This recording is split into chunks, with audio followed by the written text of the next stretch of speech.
Good evening, Canterbury. Welcome to NewsMakers. I'm Mike Yardley, and thanks for joining us for our weekly debate. It's all things politics this week, and it's a pleasure to introduce our panel, the MP for Selwyn, National's Amy Adams, and the MP for Waimakariri, Labour's Clayton Cosgrove. Thank you very much for joining us. Good to be here. We are going to start with ACC and the looming demise of free physio. From November, accident victims will be forced to pay a part charge for each visit to a physiotherapist. The charge is likely to be in the $10 to $20 range per treatment. Amy, is this an assault on ACC's integrity? Absolutely not.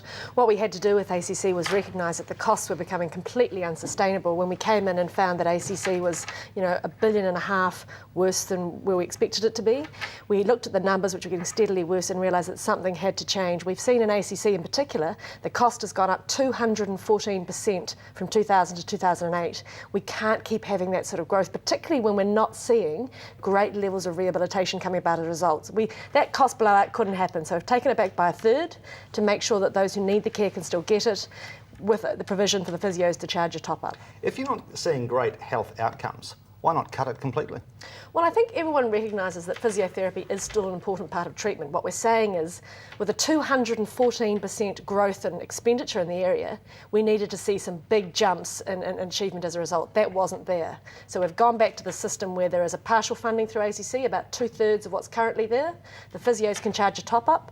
And then from that, we will expect that the physio will still play an important part in the system, but that sort of growth in the free physio under ACC was just completely unsustainable, had to be reined in. Do you accept it wasn't sustainable? No, I don't. That's a myth that has been put up to try and, in my view, convince everybody. I think your point's an interesting one, to try and convince everybody that, well, it's all too tough, let's get rid of it. Here's the story with physiotherapy. The problem if you don't get decent physiotherapy and you can't afford to go is, I had a constituent this morning, 13-year-old kid in surf lifesaving. Now, he's injured his back. He will likely, his mum tells me, require intensive physiotherapy, possibly 5-6 days a week. And this is a guy who's surf lifesaver. He's training to give back to our community. If he doesn't get that physiotherapy, or his mum can't afford it and it puts off, it's a rerun of the sort of 90s. The injury gets worse, from a minor injury to a major injury, or you don't go to work, or you've got to pay somewhere, and then you end up on a waiting list because you need surgery. Okay, but and I will say this is being portrayed as if free physiotherapy is some sort of perk, like I get to go to the movies for free. Give me a break. It's like I don't think people will rock up to the dentist to have the teeth drilled out and really enjoy it. This is painful therapy that they actually do need. Do you accept, though, that this free, unfettered racket with free physio does have some pretty it's not unfettered. dubious connotations? There's the problem. I've been to a physio. The guy I go to has unfettered my foot. He has to go through a rigorous, and it is a costly accreditation program. He's actually one of the best in New Zealand. I think to sort of throw a blanket over all physios and say they're all rorting it is a real kick in the guts for the profession. Okay, we've got physios saying to us this is a good idea. Let's go back to 2000. Not the association. When it came in 2000, Treasury advised against it, the Department of Labour advised against it, the Physiotherapist Council advised against it, but Labour still brought it in. So there was no evidence supporting it. It was impractical. It hasn't led to any good outcomes. All it's led to is a massive drain on ACC funds, which is frankly putting health treatment for those who need it at risk, because we can't continue to bleed money like that. There's no way the demand for physiotherapy has jumped 214% in the last 8 years. Well, so Amy's turned in from a politician to a medical professional. No, I'll bow to the medical profession. It wasn't and this is a required. rerun of what happened a decade ago when people said, we don't know how much it's going to be.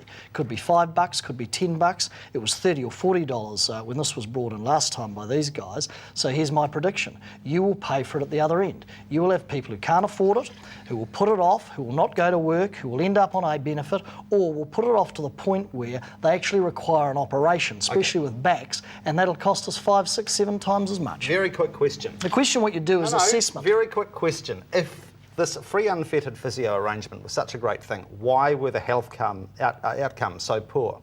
Well, I don't accept that. I don't expect a sort of generalised conjecture because some Treasury boffin gets his calculator out, who's not a medical professional, and says the numbers don't add up as far as we're concerned. I can tell you of physios in this city who actually get to people, sort them out and stop them getting surgery. Why? Because they are well, and the cost of surgery and waiting lists and pressure there is huge. Okay. If you want to have a look at it, look Okay. at the assessment and look at the monitoring and the accreditation. But just to say, oh, well, we're going to throw a tariff on everybody, $20, $30, that'll fix the problem. No, it won't, because you pay at the other end. Personally, and aside from party policy, personally, do you think the consumer in New Zealand should be able to shop around for accident insurance? Should ACC face outright competition?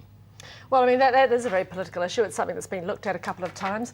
I think any time we provide a service, we have to make sure it's done in the most efficient way, that we get the best outcomes for the dollar. So if we can find that there are services that can be provided in a more efficient way, we should absolutely look at that. I don't support doing something just because that's the way it's always been done. If we can find that we can get better outcomes for people through the money, we all know at the moment money is tight. The government doesn't have the sort of funds it would like to have. That's just a reality of the time that we're in. We've got to work very hard to get what we can for our dollar. If we can do that through a more efficient delivery mechanism, let's do it. But in saying that, I will accept that when in times gone by there have been issues, and if we were going to go down that road again, we would have to look very carefully to make sure that we had a good system. Well, they are going down the road again because Nick Smith said he's in favour of competition, so he's changed the language. Well, if we can get a better use and a better outcome. Privatisation to competition, there's no difference, actually. Do you have a problem with competition? I don't have a problem with competition where it works, but I do have a problem. When I became an MP in 1990, having to mop up the mess of their privatised competitive model, we had people where the private sector would say, you've got a minor injury like a broken arm, we'll sort it out. You've got a major injury, we'll give you a chunk of dough,